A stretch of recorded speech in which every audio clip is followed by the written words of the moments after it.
तो दोस्तों Donald Trump की जो नोबेल पीस प्राइज वाली पॉलिसीज हैं, हिट एंड ट्रायल का जो यूएसए को चलाने का मेथड है, उसके चलते जो दो दुश्मन देश हैं, लगभग दुश्मन मान सकते हैं, वो फिर से नजदीक आते दिख रहे हैं। मैं बात कर रहा हूं भारत और चीन की।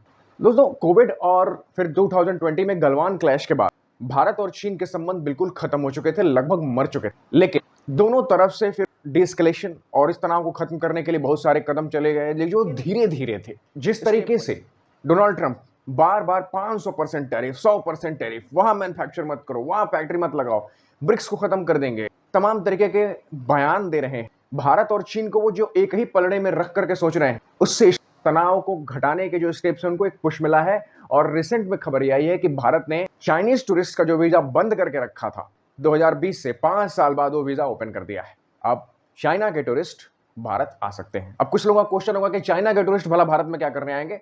उनको यह आंकड़ा देखना चाहिए, 2019 के पर ईयर का आंकड़ा है। यह 3 लाख चाइनीज टूरिस्ट जो है वो इंडिया आया करते थे। हालांकि ये पहला स्टेप नहीं है, ये स्टेप तब से शुरू हो गया जब से डोनाल्ड ट्रंप ने शपथ लेने के बाद वो टैरिफ वाला भाषण दिया था। जनवरी 2025 में पहली बार भारत और चाइना ने मिलकर के आपस में डिस्कशन की शुरुआत की थी। ये दिखाता है कि भारत साइलेंटली अपना काम करता है। उसे उसी समय लग गया था डोनाल्ड ट्रंप का ये टेन्योर उसके लिए उतना फेवरेबल नहीं है, और चाइना तो शुरुआत से यही चाहता है। दोस्तों इसके अलावा और क्या क्या काम हुआ है? स्टूडेंट वीजा है, भारत ने भी इसको रीओपन किया था, चाइना ने भी इसको रीओपन किया था। फिर कैलाश मानसरोवर यात्रा के लिए जो शॉर्टेस्ट रूट है, उत्तराखंड और तिब्बत होते हुए जो रूट है, वो चाइना ने खोला भारतीय तीर्थयात्रियों के लिए। अभी हाल ही में राजनाथ सिंह और एस जयशंकर एससीओ के समिट के लिए चाइना गए, जिसमें एस जयशंकर की मुलाकात शी जिनपिंग से भी हुई।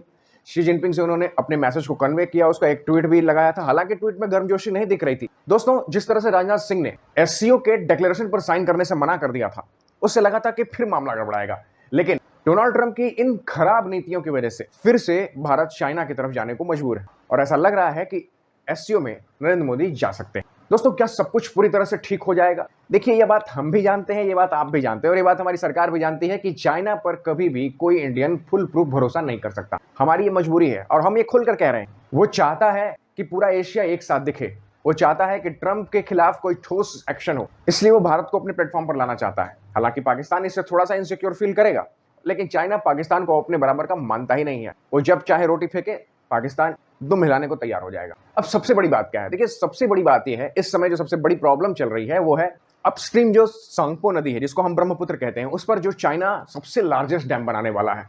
ये रिवर यू टर्न मारती है, वहीं पर ये डैम बनेगा, और इस डैम को लेकर के बड़े कयास लगाए जा रहे हैं कि ऐसा हो सकता है, वैसा हो सकता है। और बिल्कुल ये एक कंसर्न है भारत के लिए। हाल ही में असम के चीफ मिनिस्टर हेमंता बिस्वा शर्मा ने एक ट्वीट की है, उसमें उन्होंने साफ साफ बताया है कि ब्रह्मपुत्र का जो पानी है, जो स्ट्रीम जो बड़ी बनती है, बड़ी नदी बनती है, वो भारत में आकर के बनती है, जब उसमें कई सारी डिफरेंट नदियां भारत से मिलती हैं। लोअर स्ट्रीम में ब्रह्मपुत्र को पानी नहीं रोका जा सकता है। हाँ, उन्होंने इसका एक फायदा जरूर बताया है कि असम में आने वाली हर साल की बाढ़ में उनको मदद मिल जाएगी, वो पानी थोड़ा कम आया करे। तो एक तरीके से ये भी हुआ है। और जो चाइना के विदेश मंत्री हैं, उन्होंने भी साफ साफ कहा है कि इससे लोअर स्ट्रीम में कोई नुकसान नहीं हो जाए। असम के चीफ मिनिस्टर ने भी यही बात करी।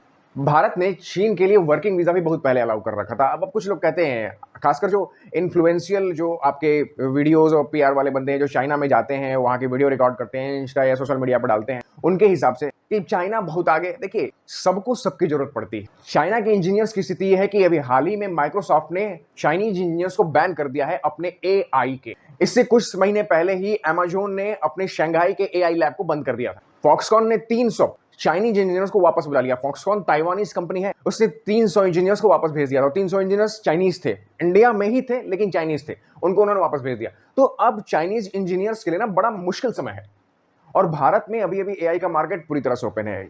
चाइना यही चाहता है कि उनके इंजीनियर्स को जॉबलेस होने से रोका जा सके। तो क्या भारत ने सब कुछ खोल दिया? देखिए भारत का एक ही की लाइन है, जब तक चाइना बॉर्डर डिस्प्यूट का एक परमानेंट सॉल्यूशन नहीं निकालता, चाइना के साथ 1-to-1 दोस्ती, एकदम पक्की वाली दोस्ती इम्पॉसिबल है।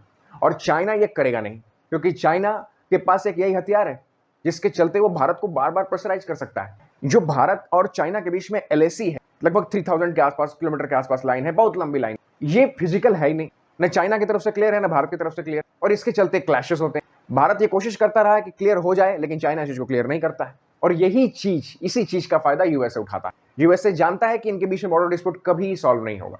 भारत कभी भी चाइना के साथ जा नहीं सकता, इसलिए सैटेलाइट इमेजेस दिखा करके गलवान क्लैश में भी इंडिया को यूएसए नहीं चेताया था कि वो वहां बाउंड्री पास बहुत कुछ कंस्ट्रक्शन कर रहे हैं। लेकिन अगर डोनाल्ड ट्रंप की नीति ऐसी रही और थोड़ा सा हमारा डिप्लोमेटिक प्रोफेसर अच्छा रहा, रशिया यूक्रेन वॉर से निकल जाए, तो बिल्कुल एक पॉजिटिव सिनेरियो बन सकता है कि भारत और चीन मिल करके अपनी बॉर्डर लाइन तय कर लेंगे। और जिस दिन ये हो जाएगा, यूएसए के लिए बहुत बड़ा सेटबैक होगा। आपको क्या लगता है इस पूरे इंडो पैसिफिक ओशन में, मैंने पहले भी कह रखा है, चाइना को अगर कोई टैकल करेगा तो वो सिर्फ और सिर्फ भारत। किसी और कंट्री के पास ऐसी नेवी नहीं है, किसी और कंट्री के पास ऐसा डिफेंस नहीं है जो माउंटेन वॉरफेयर कर सके और जो इंडियन ओशन में चाइना को टक्कर दे सके।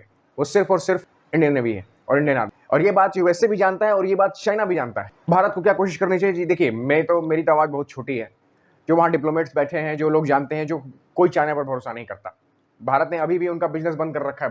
भारत ने अभी भी उनके ऐप्स बंद कर रखे हैं, टिकटॉक वगैरह सब ऐप्स बंद है। उनके बीवाईडी कंपनी को मार्केट में जगह नहीं मिल रही और नहीं मिलनी चाहिए। जिस दिन मार्केट का एक्सेस मिल गया, स्मार्टफोन्स और लैपटॉप का हाल होगा। इसके चलते भारत पर प्रेशर बनाने के लिए चाइना ने रेयर अर्थ बंद कर रखे हैं। तो वो जो चीजें हैं अपनी जगह हैं, क्योंकि भारत चाहता है अल्टीमेट सोल्यूशन नहीं है कि दोनों के बीच में बॉर्डर लाइन क्लियर हो। और अगर डोनाल्ड ट्रंप ऐसे बने रहे तो निश्चित रूप से एक दिन ये भी हो जाएगा।